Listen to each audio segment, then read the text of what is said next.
conversations du week-end. Aujourd'hui, conversation animée par Guillaume de Prémard.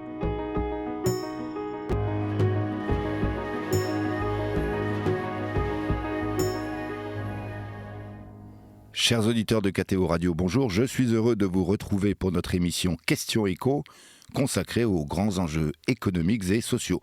Et j'ai le plaisir de recevoir aujourd'hui dans ce studio Pierre Lozeral, consultant en management, et nous allons parler aujourd'hui d'un sujet qui vous tient à cœur, Pierre Lozeral, l'entreprise et le bien commun. Alors l'entreprise et le bien commun, c'est une notion qui est aujourd'hui très en vogue, mais qui ne va pas de soi en théorie, puisque chaque entreprise est réputée pour suivre son bien propre et non pas celui de toute la société. Et au sein même de l'entreprise, on évoque volontiers des intérêts antagonistes, par exemple entre actionnaires et salariés, entre dirigeants et dirigés, entre patronat et syndicats, ou encore entre salariés qui peuvent être concurrents les uns des autres.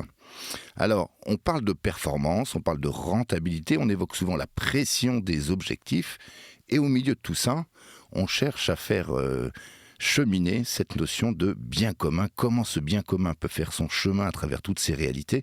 Nous allons en parler aujourd'hui avec vous, Pierre Lozeral. Bonjour Pierre Lozeral. Bonjour Guillaume. Alors, je vais vous présenter à nos auditeurs. Vous avez 65 ans, vous êtes marié, vous avez 6 enfants et vous avez 6 petits-enfants. Bravo à vous. Merci. Vous êtes consultant chez CEE Management, on va en parler tout à l'heure, depuis 10 ans et associé, donc consultant associé, depuis 5 ans.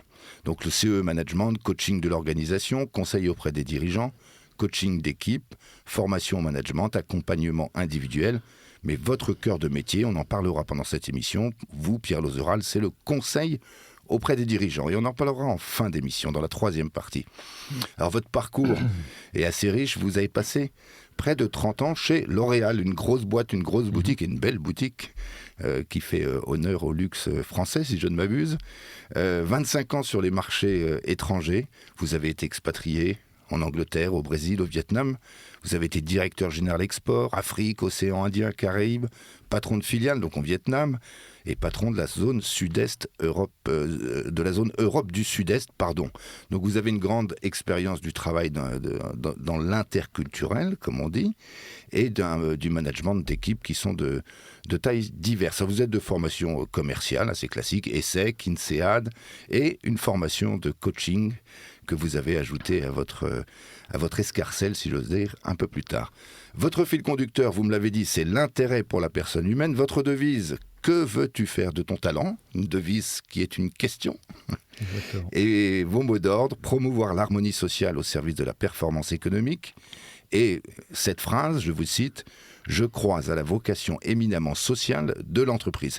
Et j'ajoute, pour la fine bouche, que vous vous êtes engagé dans des activités bénévoles, dans la formation humaine et spirituelle en lycée, et vous êtes un chrétien, vous allez en parler, et animateur en éducation affective en collège. Relationnel et sexuel. EARS, voilà. C'est ça. Éducation affective, relationnelle et sexuelle, donc pour des collégiens et lycéens. Donc nous allons parler de tout ça. Question préalable, quelques mots sur le CEE Management, son histoire, ses caractéristiques. Alors le CEE Management, d'abord c'est un groupement de consultants indépendants. Nous sommes tous indépendants, donc moi je suis en profession libérale et j'exerce à titre individuel, mais nous nous retrouvons autour des mêmes questions concernant le management, même vision du management, même vision de l'homme dans l'entreprise. Le CEE Management existe depuis 1967-68 à l'initiative de Jean de Saint-Chamas et de patrons chrétiens qui, au moment de la grande crise sociale et économique qu'on a connue en France et dans le monde entier en 68, ont mis en commun leur expérience que pendant cette crise sociale, chez eux, il n'y avait pas de mouvement social. Donc ils se sont posé la question, mais comment se fait-il que la France entière soit à l'arrêt alors que nous, ça continue à fonctionner? Ils n'avaient pas de grève. Voilà. Tout simplement. Voilà. Ils se sont dit, on a peut-être quelque chose à apporter alors. Et donc ça a donné lieu à une culture du diagnostic, de l'écoute, de l'observation dans les entreprises, de l'observation du réel. Et à partir de l'observation de ce réel, d'en tirer des règles. Quand ça marche bien, pourquoi ça marche? Et quand ça marche pas, pourquoi ça marche pas? C'est très pragmatique, très simple. Très bon sens. Donc la dimension d'étude de l'organisation de l'entreprise, du management et de la place de la personne humaine dans cette organisation étaient au centre des réflexions, mais aussi des pratiques, puisque c'était des personnes qui travaillaient en entreprise. Voilà, qui étaient eux-mêmes chefs d'entreprise. Chefs d'entreprise, voilà. Et qui avaient des pratiques managériales. Des pratiques vertueuses probablement, puisque ça fonctionnait bien, sauf que peut-être qu'ils ne s'étaient jamais posé la question de savoir pourquoi ça marchait bien. Alors, et donc ça a donné lieu à ce type d'approche, de questionnement, d'audit, de poser des questions, de rencontrer les personnes et à partir de ça de poser un diagnostic et de se dire quand ça va bien, pourquoi. En général, quand ça va bien, on ne se dit pas pourquoi. Et quand ça va mal, pourquoi ? Et comment est-ce qu'on fait pour y remédier ? Et quand on connaît les recettes de pourquoi ça marche bien, c'est facile de les transposer dans le pourquoi ça ne marche pas. Alors, j'ai vu que dans vos publications, et on en parlera, vous référez à des principes qu'on retrouve dans la doctrine sociale de l'Église, notamment la subsidiarité, solidarité, etc. Est-ce que vous avez une inspiration chrétienne ? Est-ce que vous êtes un groupement de consultants qui êtes chrétiens ? Même si, j'imagine que c'est une organisation non confessionnelle, comme on dit. Tout à fait, non confessionnelle. Donc nous n'affichons absolument pas nos convictions religieuses ou spirituelles qui tournent autour du christianisme, mais nous les mettons en œuvre dans notre pratique du management et donc dans nos interventions auprès des dirigeants. Voilà. Et comme je vous le disais tout à l'heure en off, quand on rencontre un dirigeant chrétien, assez vite, on se reconnaît. On se reconnaît. D'accord. Alors, nous allons commencer par parler de l'entreprise, puisque c'est l'entreprise et cette communauté humaine dans laquelle se déploient concrètement des relations de travail, des relations de production, des relations d'objectifs. Et vous avez publié un cahier bleu sur bien commun, diversité, écologie, sur la question de bien commun et entreprise. Je crois que c'était en 2025. Hein. Tout à fait, au début de l'année, février je crois. Donc ça c'est sous l'égide de CE Management, vous publiez de temps à autre des publications de fond. Une fois par an, on essaie de sortir effectivement un cahier bleu, et qui est une tradition qui date de au moins 60 ans depuis notre fondation. Alors je vous ai lu, figurez-vous, ce qui est normal, hein, quand je reçois une personne, je lis ce qu'elle écrit ou ce que son équipe a écrit, parce que c'est un ouvrage collectif, voilà, c'est un ouvrage collectif. Que vous auto-éditez, que vous publiez. Mm-hmm. Vous écrivez que l'entreprise, c'est une réalité première et constante de l'activité économique. Donc, ce n'est pas un phénomène moderne. On n'a pas entendu le capitalisme pour l'entreprise. Non, je ne pense pas. Ouais. Donc, c'est sur cette réalité première et constante que vous appuyez et sur cette communauté humaine qui œuvre en vue d'un résultat commun. Alors, je disais en introduction qu'il y a des antagonismes quand même. Mm-hmm. Patron, salarié, dirigeant, dirigé, puis il y a de la concurrence entre les salariés dans une entreprise. Si on prend des commerciaux, vous avez travaillé dans le domaine commercial, il y a une vraie concurrence, il y a un classement, il y a des objectifs, il y a des, etc. Et comment on trouve l'harmonie sociale au cœur quand même de possibles antagonismes, de possibles conflits, et il arrive, j'imagine, qu'il y ait des conflits. Alors, comment on trouve l'harmonie ? Le titre de notre cahier bleu, c'est précisément le bien commun. On peut peut-être repartir de la définition du bien commun. Allons-y. En l'occurrence, alors je le fais de mémoire, c'est dans la doctrine sociale de l'Église. Le bien commun, c'est l'ensemble des conditions sociales qui permettent aux groupes humains et à chacun de leurs membres de parvenir à leur perfection de manière plus totale et entière. Je ne crois pas trop me tromper dans cette citation. Alors, qu'est-ce que ça veut dire ? Qu'est-ce que ça veut dire ? Des conditions. D'abord, parvenir à son bien. Parvenir à son bien, le bien d'une personne, c'est ce pourquoi elle a été créée. Puisque, en tant que chrétien, moi je crois que la personne humaine a été créée par le bon Dieu. Et elle est créée unique et dotée d'un certain nombre de talents, de charismes et de dons qu'elle est appelée dans sa liberté à mettre en œuvre au service de son épanouissement propre et au service de la collectivité, donc du bien commun. Donc ça, c'est le point de départ. Et donc une entreprise, d'abord c'est un ensemble, un collectif de personnes qui sont librement se mettent ensemble au service d'un but commun.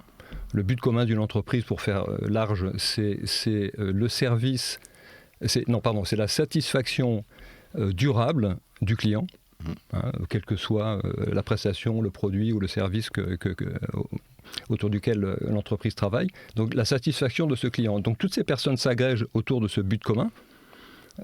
Et donc, on a un collectif d'individus divers, avec des expériences diverses, des cultures diverses, des opinions diverses, des talents divers, etc., mais qui ont un but de convergence vers ce but commun. Donc, de toute façon, il y a ce but commun, c'est le ciment numéro 1. C'est le ciment numéro 1, pourvu que la direction ait pris la peine de l'exprimer, qu'elle ait pris la peine de vérifier que les personnes ont compris, Le but. Ouais, mais on ne s'arrête pas là. Et qu'elles ont pris la peine aussi de vérifier que les personnes sont d'accord avec ce but. Oui, c'est ça, le fameux consentement.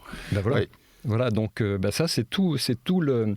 je dirais que c'est la dimension éminemment politique, au sens noble du terme, d'une entreprise, ou de la politique au sens large de l'entreprise.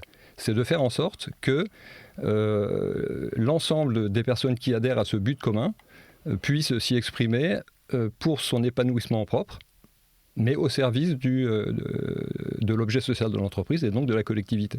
Et donc chacun met ses talents, met sa pierre à l'édifice et participe dans la mesure où il est assigné à une tâche particulière, à une mission particulière, il a des responsabilités particulières, et pourvu qu'on lui donne les pouvoirs correspondant à ses responsabilités, ce qu'on appelle la subsidiarité.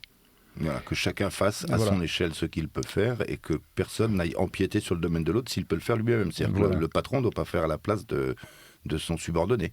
Voilà, c'est ce qui s'appelle la subsidiarité. C'est-à-dire donner les pouvoirs à ceux qui sont confrontés aux conséquences de ce qu'ils font, mais pourvu qu'ils soient compétents. Oui. Donc là aussi, ça engage la responsabilité du dirigeant, c'est de mettre des personnes compétentes aux endroits où on les met. C'est-à-dire dans les responsabilités qui leur sont attribuées. Sont-elles compétentes ? C'est surtout la responsabilité du dirigeant. Et la responsabilité du dirigeant, c'est d'œuvrer pour le bien commun et donc de créer ces fameuses conditions favorables à cet épanouissement, à ce développement de chacun. Alors, ces conditions favorables, c'est très bien d'en parler. Encore faut-il savoir quels en sont les ingrédients. Oui. Alors chez nous... Qu'est-ce qu'on met dans la recette, docteur Lozeral ? Non, c'est docteur CE plutôt. Docteur CE. Et c'est quelque chose qui est éminemment éprouvé depuis 60 ans, depuis que nous existons. C'est un peu le triangle magique. En fait, nous appuyons sur 5 principes qui sont ce qu'on appelle les fondements du management. Mais commençons par les 3 qui constituent le triangle. Le premier, c'est le principe de relation. Les personnes sont-elles en relation les unes avec les autres ? Autrement dit, est-ce qu'elles parlent vrai entre elles ? Donc, quand on est en vérité, en principe, ça crée la confiance. Première chose. Deuxième chose, est-ce qu'on est d'accord sur ce fameux but commun dont je parlais tout à l'heure ? Et pour s'assurer qu'on est bien d'accord là-dessus, encore faut-il qu'on soit en vérité. Autrement dit, quelqu'un à qui on pose la question, mais dis-moi, est-ce que tu sais dans quel but nous travaillons tous collectivement ? Si la personne a peur, elle va réciter comme un perroquet ce qu'on lui a appris. Sinon, elle posera la question, mais j'ai pas très bien compris, est-ce que tu peux expliquer ? Ah oui, effectivement, maintenant je suis d'accord à ces conditions. Donc ça, c'est le principe de sens. Oui. Et le principe de sens a produit l'adhésion, la cohésion et l'unité des équipes. Et comme on est en vérité, donc voilà, ce deuxième principe fonctionne. Et le troisième, c'est le principe de subsidiarité, autrement dit, toujours associer pouvoir et responsabilité. Et ça produit autonomie, initiative, créativité et donc efficience. Et une fois que vous avez ce triangle magique, vous avez créé les conditions d'un écosystème vertueux qui donne envie et intérêt à bien faire aux gens. Et donc là, on a ce qu'on appelle le 4e principe, qui est le principe d'épanouissement des personnes. Elles sont à leur place, pourvu qu'elles étaient bien choisies, bien formées, bien intégrées. Et on leur laisse la liberté de s'exprimer au travers de leur talent, de leur expérience, de leur savoir-faire. Dans un cadre clair qui a été fixé. Voilà. Pour prendre une autre image, la politique de management, c'est créer des conditions. Donc c'est faire que l'eau du bocal soit transparente pour que les poissons qui aiment nager en eau claire puissent s'y épanouir.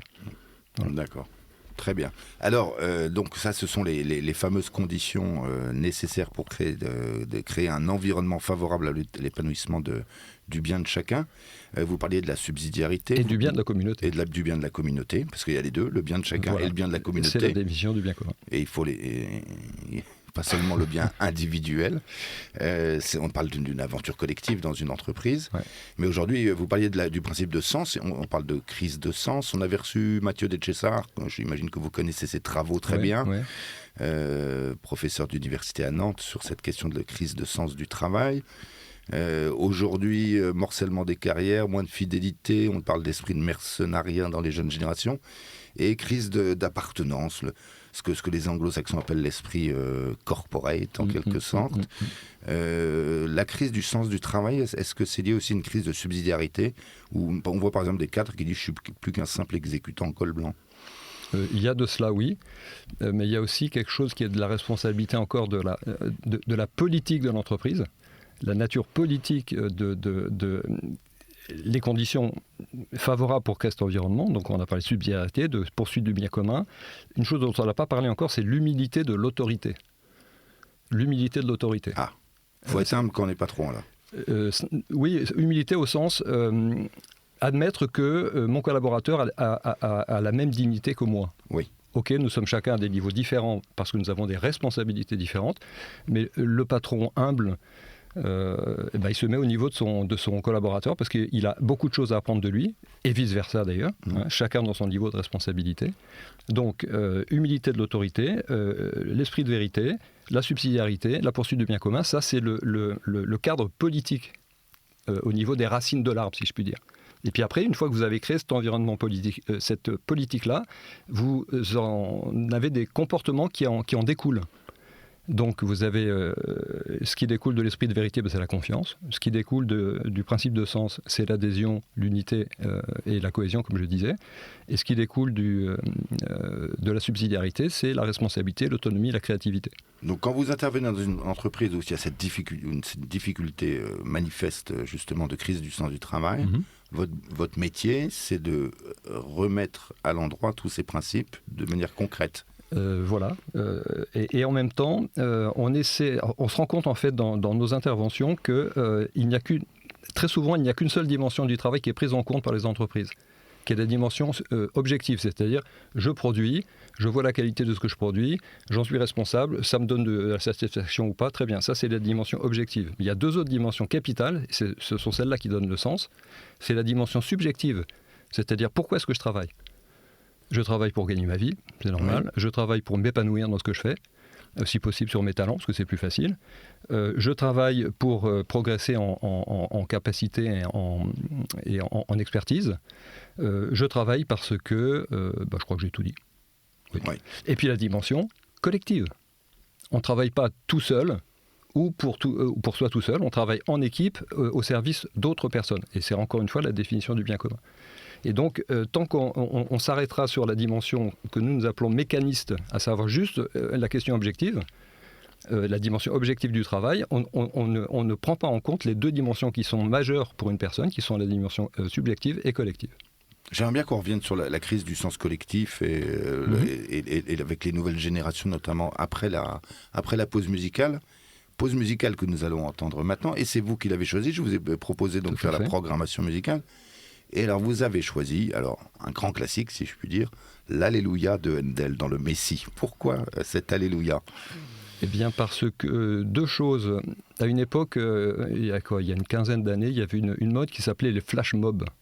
Oui. Donc vous aviez des gens, des artistes qui se mettaient dans des gares, dans des shoppings, des centres commerciaux, etc. et qui tout à coup se mettaient à interpréter une œuvre. En l'occurrence, ils dansaient, une chorégraphie voilà, en fait. Une chorégraphie ou alors un chant. Ou un chant. Donc une fois j'ai observé ça et donc j'ai été absolument subjugué, d'autant plus que l'œuvre est magnifique. Et la deuxième raison, c'est que je l'ai chanté dans le cadre d'un chœur. Moi je suis basse et nous avons chanté ça dans des conditions exceptionnelles. C'était dans la jungle de Calais dans les années 2015-2016, à l'époque où il y avait donc ces milliers de migrants qui étaient... Et nous avons chanté sous un chapiteau de cirque à Noël pour les migrants. Je vous raconte pas l'ambiance. Alors mettez-vous dans l'ambiance de la jungle de Calais, chers auditeurs, pensez-y et écoutons l'Alléluia de Handel.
Et voilà l'Alléluia de Handel.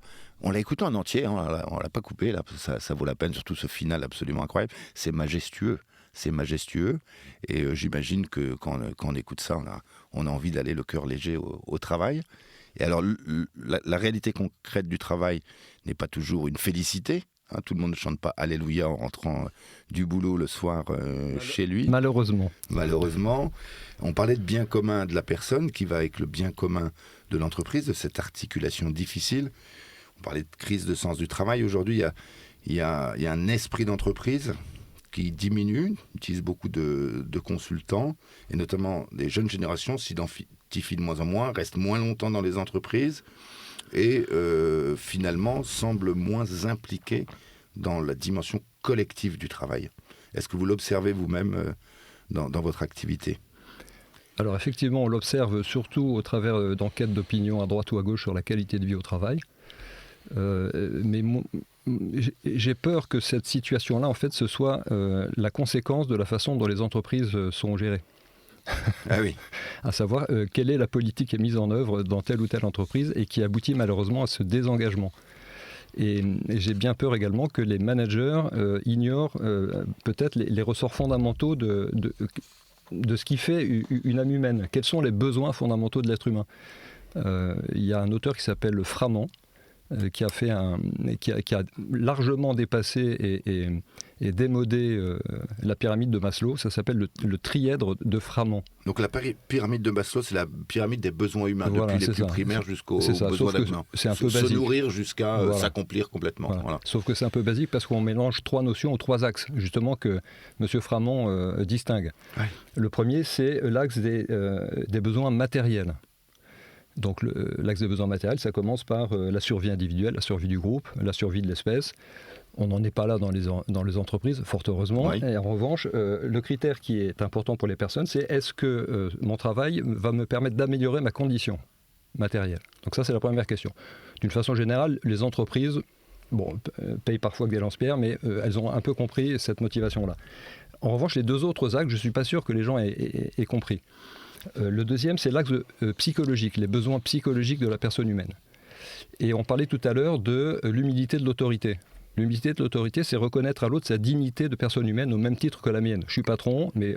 égale dignité, y compris dans un cadre hiérarchique. Tout à fait. Voilà. D'abord parce que nous sommes des personnes. Okay. Et ce qui nous différencie, c'est notre niveau de responsabilité, éventuellement de compétences, d'expérience, etc. Et le premier besoin dont découlent tous les autres, et vous allez voir que c'est capital, c'est le besoin de considération.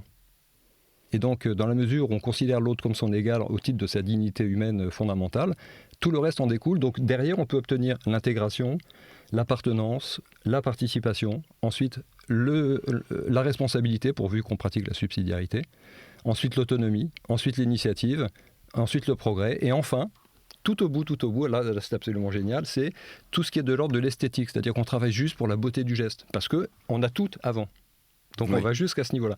Et le troisième axe, et le deuxième qui n'est pas très bien pris en compte, c'est l'axe des besoins sociaux, qui commence par la justice.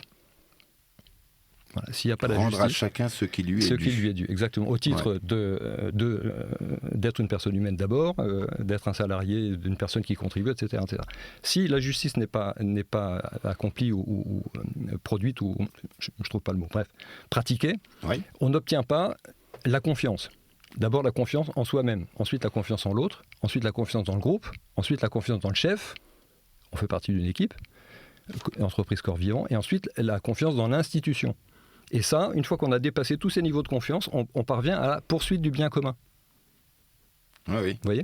Et enfin, on arrive à la dimension de dévouement, gratuité. Là aussi, une fois qu'on a tout accompli, on peut s'épanouir encore plus dans son travail en étant dans une gratuité totale, puisque on a tout obtenu sur les trois axes qui nous permettent d'être reconnus en tant que personne.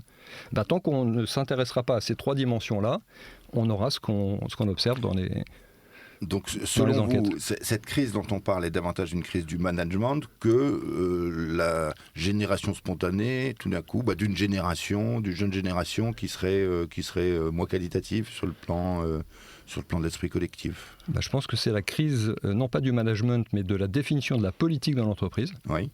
Les fondements dont on a parlé tout à l'heure, dont découlent les comportements des personnes. Et une fois que les comportements sont en principe vertueux, quand la politique est bonne, les comportements sont vertueux, donc la confiance, le respect, l'initiative, la subsidiarité, etc., on obtient des bons résultats. Le problème aujourd'hui, c'est que on ne s'intéresse qu'à la dimension, on a dit tout à l'heure, objective du travail. Produire des produits de bonne qualité, si possible pas trop chers, qui gagnent de bonnes parts de marché, mais on oublie la dimension qui fait que ce sont les personnes qui font avancer les choses. Donc si on veut que les choses avancent, il faut faire avancer les personnes. Et ça, c'est le management. Et donc voilà, tout se tient. Tout se tient.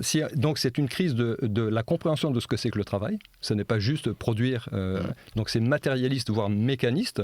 Il y a toute cette dimension qui est plutôt d'ordre moral, immatériel et philosophique, qui est à la source dans la politique de management. Si dans la politique de management, on donne du sens, on s'intéresse à l'être, à l'essence des choses et aux personnes, si on favorise les personnes, eh bien, on aura ce que les personnes sont capables de faire quand elles sont dans un bon environnement, c'est-à-dire de la qualité, des coûts, du délai, et donc des clients satisfaits, et donc une entreprise prospère qui réussit et qui pratique une écologie intégrale. Donc tout se tient.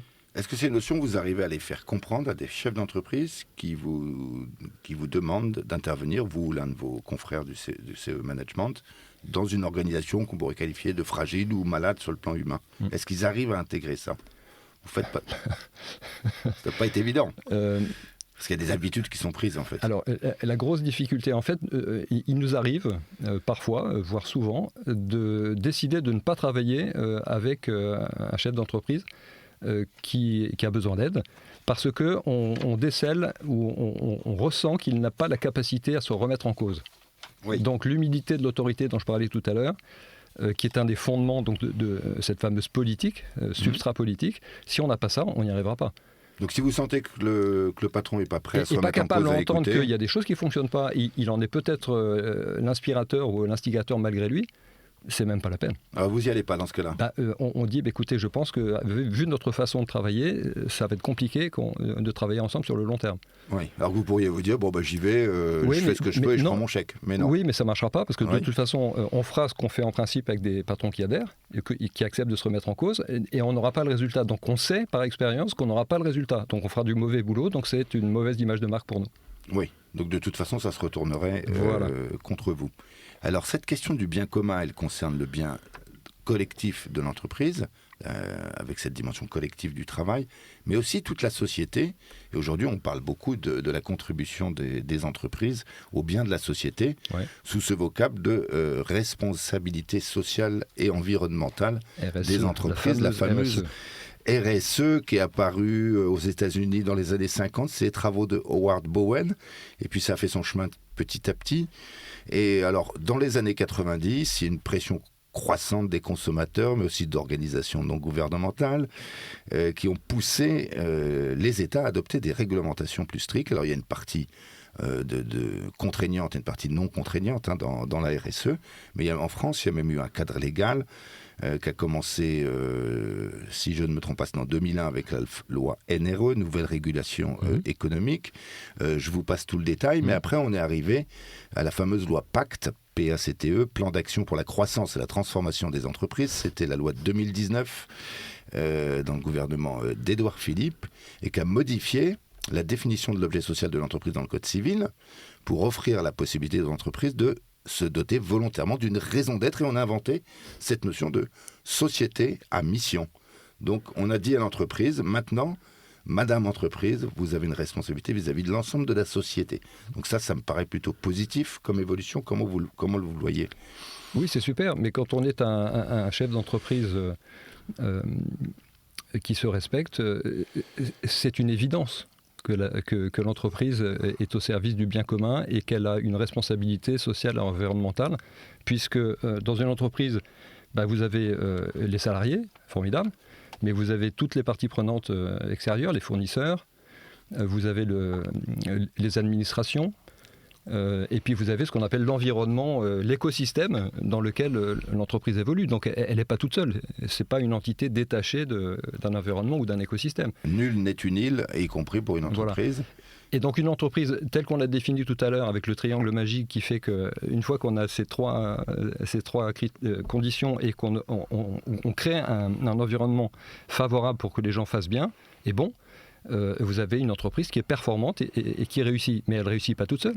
Donc les salariés ont le sourire, les parties prenantes ont le sourire, les clients ont le sourire, les fournisseurs ont le sourire, tout le monde a le sourire. Donc l'entrepreneur social ou chrétien, il pratique malgré lui, avant même qu'on ait créé tous ces machins, il pratique l'écologie intégrale pour ses salariés et l'ensemble de ses parties prenantes. Sans le savoir. Il le sait puisqu'en fait... Sans savoir qu'on ne peut appeler ça RSE, voilà, par exemple. Tout à fait. C'est ça. Et donc, on a fait ce cadre réglementaire. Il y a tout un cadre normatif. Il y a eu des normes ISO spécifiques. On voit bien que dans les entreprises, il y a des processus dits de décarbonation, par exemple de tous les procédés industriels, notamment les industries qui sont fortement consommatrices en énergie, très énergivores. Alors, pour les entreprises, il y a quand même un aspect compliqué, c'est que quand tout va bien, on a les moyens d'investir sur la RSE, et quand la situation économique est plus tendue, ça coûte quand même cher. Est-ce que vous voyez cette difficulté se produire aujourd'hui dans les entreprises? Vous dites dans le livre blanc, le coût de ces mesures pour l'économie et la société s'accroît en même temps que les obligations se renforcent et que leur champ d'application s'élargit. Et là, il y a un problème économique qui se pose, j'imagine. Un problème économique parce que ça coûte très cher, ça implique des ressources, ça implique des structures dédiées, et surtout, ça vide un petit peu de son sens le travail des personnes.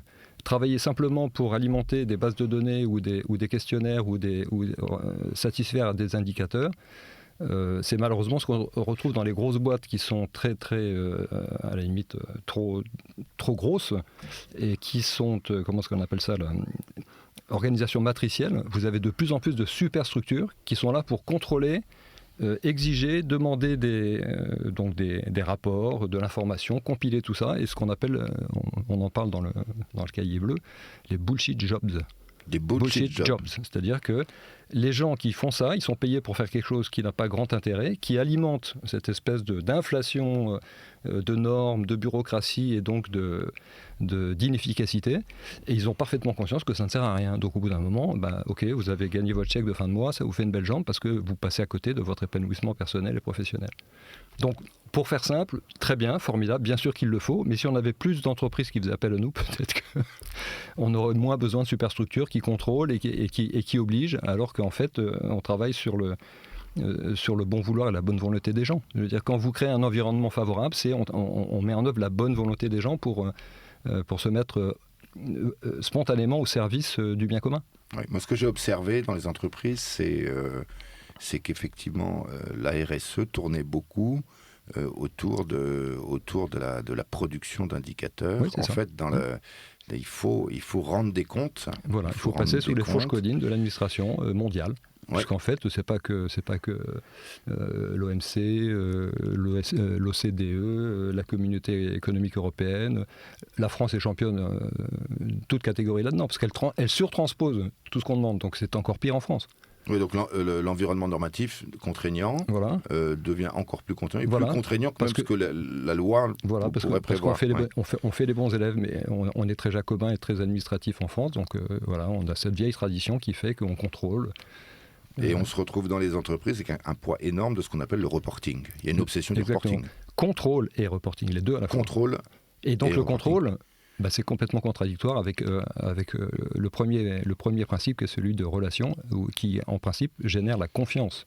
Oui. Quand on contrôle, c'est qu'on n'a pas confiance. Après, il y a des aspects positifs, c'est-à-dire que par exemple, quand concrètement on rend une industrie moins polluante, en soi, c'est formidable. Mais bien entendu. Donc tout le monde adhère. Il faut bien pour ça aussi. Tout le monde adhère. Il faut bien mesurer, évaluer et créer des procédés, créer des procédures, des normes, pourvu que l'ensemble de l'environnement économique joue les mêmes règles du jeu. Oui, Ah, puis il y a toute une partie matérielle aussi dans la RSE sur la diversité, l'équité, l'inclusion. Alors ça a permis, autre aspect positif, je me fais le défenseur de la RSE, sur le handicap. Sur le handicap, j'imagine que vous avez vu les choses progresser de manière importante. Bah, disons que là, il y a des normes contraignantes qui, à mon avis, sont bienvenues. Oui. Puisque là, on sert effectivement le bien de la personne qui, à cause de son handicap, est exclue et ne peut pas participer et bénéficier des bienfaits de la société en général ou de l'entreprise qui produit de la richesse, qui produit du bien-être, qui produit de l'épanouissement. C'est vrai que ces gens-là ont besoin d'être intégrés et ils apportent énormément, puisque avec leur handicap, ils développent d'autres formes de compétences et d'appétences que les autres n'ont pas. Oui, et de résilience. Il y a un certain nombre de postes qui sont réservés pour des personnes en situation de handicap, donc on va recruter volontairement des personnes en situation de handicap. Satisfaire les quotas sur ce type de diversité, oui. Ça faut pouvoir être bon, oui. Et puis surtout après, il y a l'aménagement des postes de travail, c'est un gros effort quand même pour. Bien sûr, c'est un coût, c'est un effort, mais il y a de la valeur ajoutée derrière pour la personne, et donc ça sert le bien commun. Et puis il y a la DEI, il y a une DEI quand même, je ne sais pas si vous serez d'accord avec moi, peut-être un peu plus idéologique autour des questions de genre, un peu la vulgate progressiste qui s'est quand même beaucoup insérée dans le monde des affaires et de l'entreprise. Vous l'avez constaté aussi. Là, c'est plus de l'ordre de la comme disait M. Sarkozy à l'époque, là, de la discrimination positive, des quotas. Ça, c'est totalement contre-productif et c'est le contraire de la réalité. Oui. Quand vous avez, je prends un exemple, vous recrutez un poste donné, avec une compétence donnée, avec un périmètre donné, en principe, vous recueillez toutes les candidatures qui vous semblent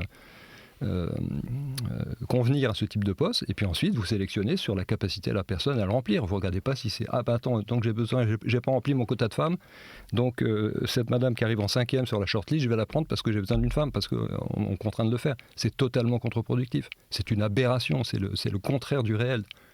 Donc votre position, c'est de dire qu'il faut faire la part des choses. Bien sûr, tout le monde a sa chance, et on discerne, et on prend la personne la plus adaptée aux besoins du poste. Voilà. Très bien. Alors on va bientôt arriver nous y arrivons d'ailleurs, à notre deuxième pause musicale. Et là, vous avez fait un choix.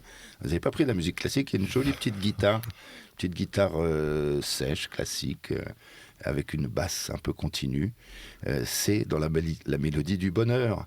Et c'est Edelweiss. Alors Edelweiss, vous retrouvez votre cœur d'enfant ou votre émerveillement d'enfant en entendant ça? Alors non, parce que la première fois que j'ai vu ce film, j'étais déjà père de famille, 6 enfants, et j'habitais au Brésil à l'époque, donc je l'ai vu en VO, donc en anglais. Et ça m'a profondément touché. J'en avais les larmes aux yeux. Et à l'époque, c'est l'époque où j'ai commencé la guitare. Ah oui, vous êtes guitariste. Et donc je me suis dit, voyant ça, je le chanterai un jour à mes enfants. Et voilà, maintenant je maîtrise le morceau et je le chante et je prends énormément de plaisir. Et les paroles sont magnifiques. C'est magnifique. Et alors la basse avec le pouce, là, qui est notamment dans l'introduction, on va l'entendre, c'est assez court. On en a pour un peu plus de 2 minutes, chers auditeurs.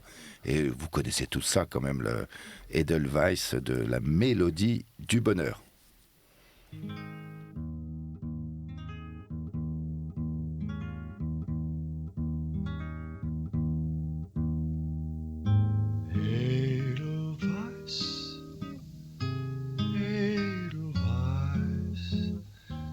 Every morning you greet me, small and white, clean and bright. You look happy to meet me. Blossom of snow, may you bloom and grow, bloom and grow forever. Edelweiss, Edelweiss, bless my homeland forever.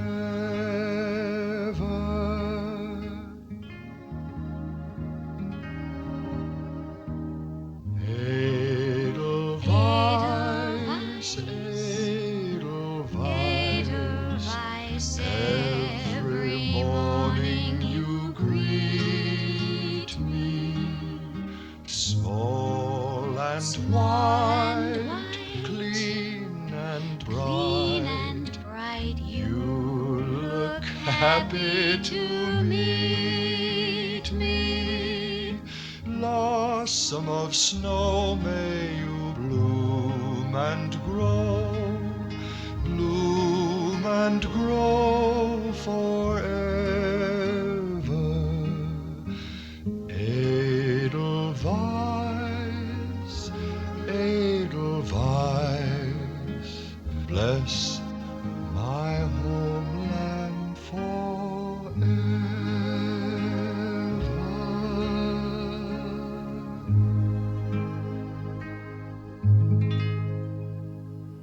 Oh, comme c'est charmant. Alors, on entend le contre-chant derrière. C'est la jeune gouvernante, hein, c'est ça qui fait son contre-chant. Julie Andrews. Julie Andrews. Qui est absolument délicieuse dans ce film. Ah, c'est charmant. La scène est touchante. La scène est charmante. Alors, et puis, on est sur une petite valse à 3 temps, là, à 3 temps, hein, c'est ça, avec cette jolie basse continue. Alors, on va revenir à des préoccupations plus terre à terre et parler plus précisément, dans cette troisième partie d'émission, de votre métier de conseil auprès des dirigeants. Donc on n'est plus dans l'organisation, même si j'imagine que vous parlez quand même de la question de l'organisation, de l'entreprise, mais c'est une personne que vous accompagnez. Quelles sont les bases de ce métier ? Comment ça se passe concrètement ?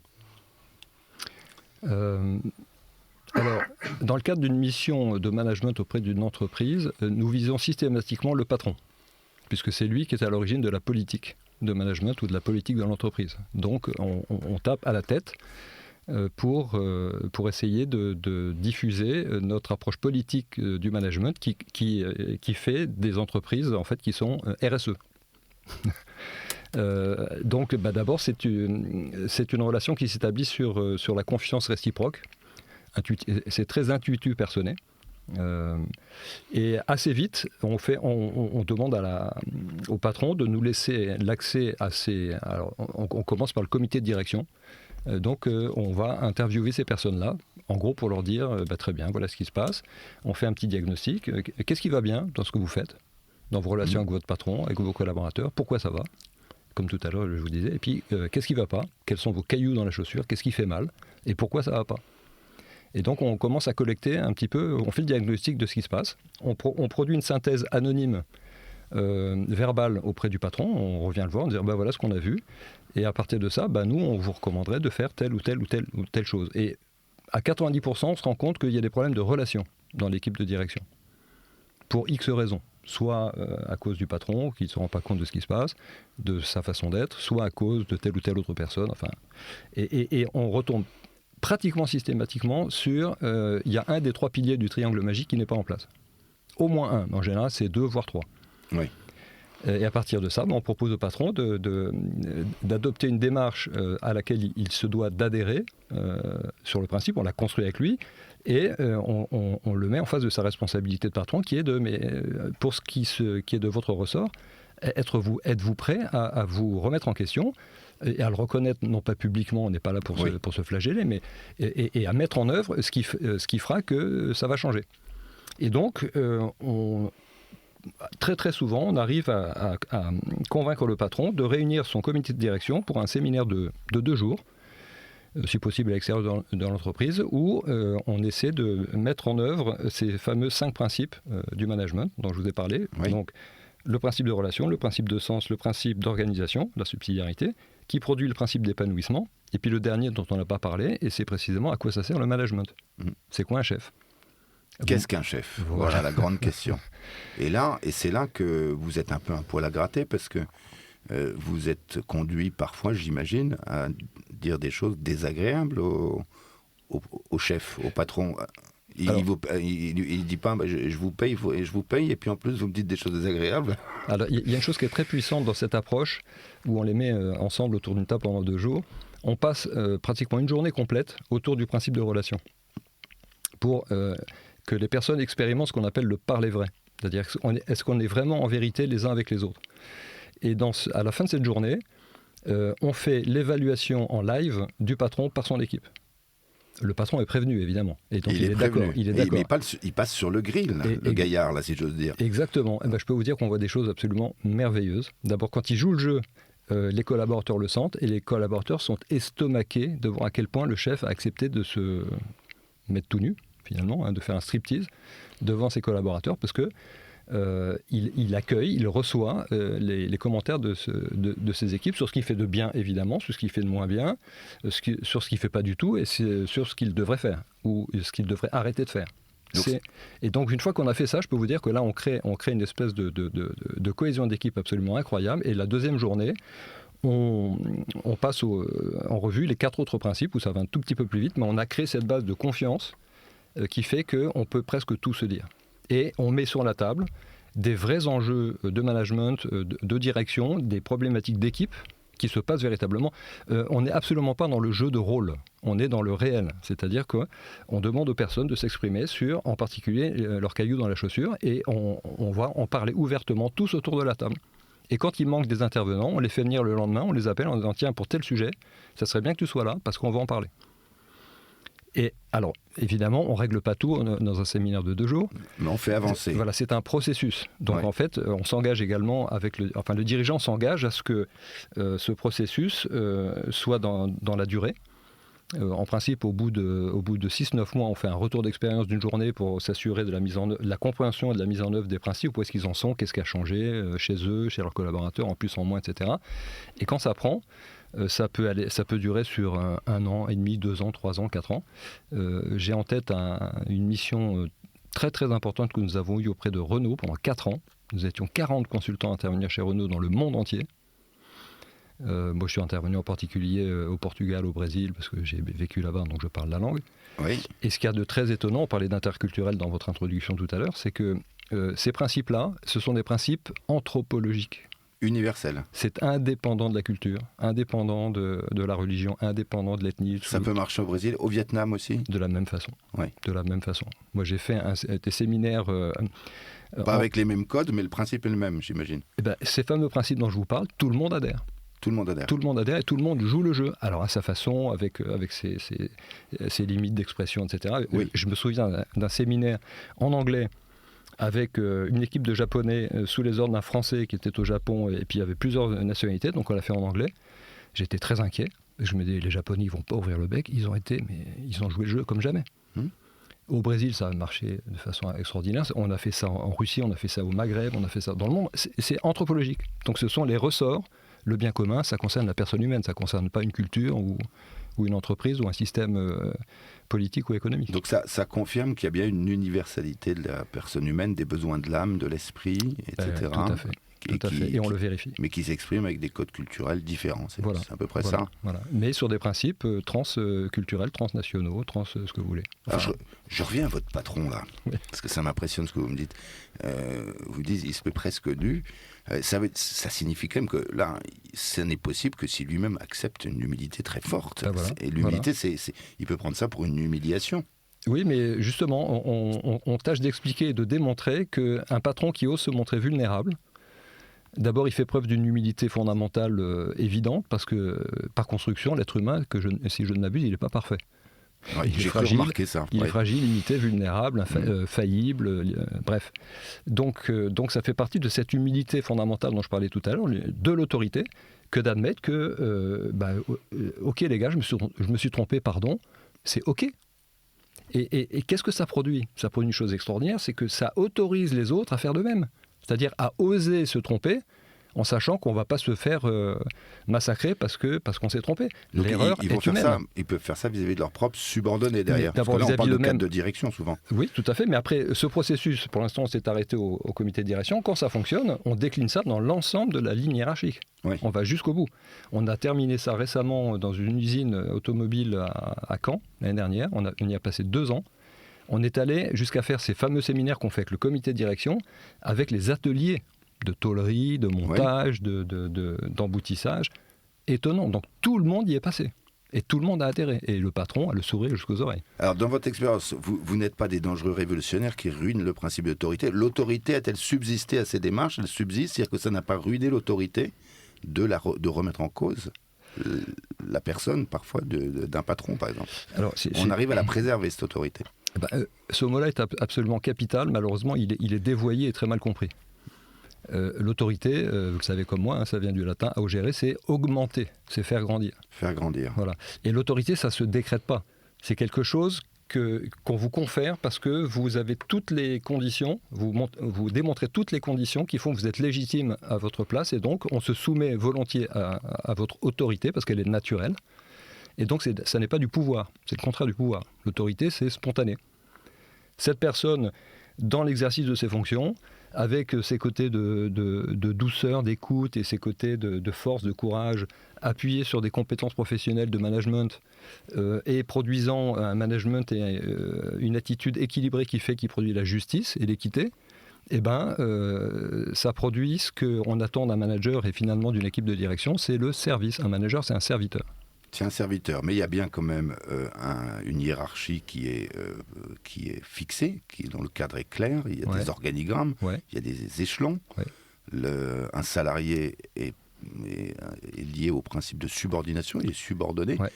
Il y a un côté vertical aussi dans l'autorité, ou du moins dans la hiérarchie. C'est la hiérarchie. C'est la hiérarchie, c'est ce que vous appelez hiérarchie. Voilà, et qui n'est pas un gros mot. D'accord.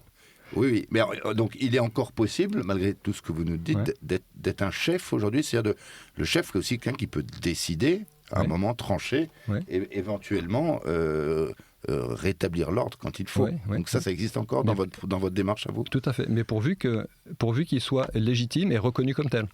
Je dis simplement un truc sur la hiérarchie qui est important. La hiérarchie, ça veut dire ordre sacré. L'ordre sacré. D'accord ? Et la hiérarchie, en fait, c'est le résultat de l'observation du réel. Une boîte qui fabrique des voitures, elle est organisée en service, en équipe, tout ce qui contribue à la fabrication finale de la voiture. D'accord ? Donc, il y a une hiérarchie des tâches. Ces tâches sont confiées à des personnes, donc il y a une hiérarchie des personnes.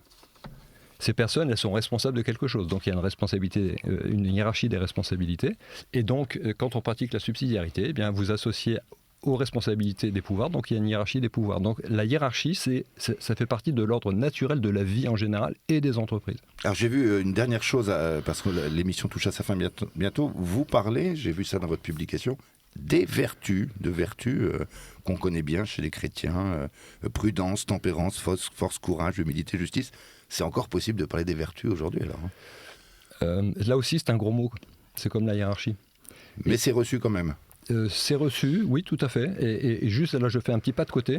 Il se trouve que moi, dans mes activités bénévoles, en particulier en formation humaine et spirituelle avec les terminales, je fais une intervention sur mieux se connaître pour rayonner. Rayonner, c'est un autre mot de manager ou être un leader.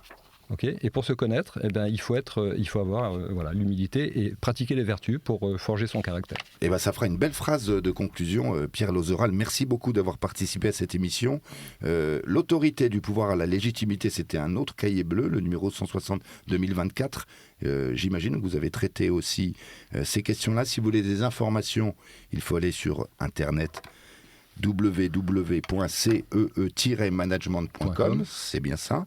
Merci infiniment Pierre Lozeral d'avoir participé à cette émission, et merci chers auditeurs de l'avoir écouté, et merci surtout pour votre fidèle écoute tout au long de la saison, puisque c'est la dernière émission Questions Écho de la saison, et nous nous retrouverons après l'été, au mois de septembre prochain, pour poursuivre cette aventure des conversations des week-ends et de Questions Écho. À bientôt, au revoir. Au revoir Guillaume, merci. Les conversations du week-end. Aujourd'hui, conversation animée par Guillaume de Prémard